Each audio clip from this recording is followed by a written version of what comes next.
कृष्ण भक्तों, राधे राधे। मैं आप लोगों को बहुत अच्छा प्यारा सा श्री राम जी का भजन सुनाने जा रही हूँ। अगर ये भजन आप लोगों को अच्छा लगे तो वीडियो को लाइक करना, चैनल को सब्सक्राइब करना, कमेंट में जरूर बताना कि कैसा है। आए हो इस चमन में बागे बहारे बनके, आए हो इस चमन में बागे बहारे बनके, हरि फूल मुस्कुराए चांद और तारे बनके, हरि फूल मुस्कुराए चंदा और तारे बनके, आए हो इस चमन में बागे बहारे बनके, जो डूबते हूँ तारे और भाग्य को संवारे, भगवान खुद पधारे साकार रूप धर के,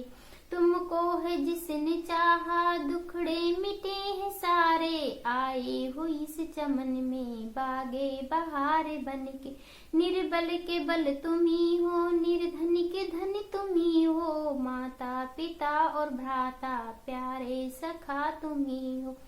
हो तुमने दिए सजाए हमने राम रतन धन के, आए हो इस चमन में बागे बहारे बनके,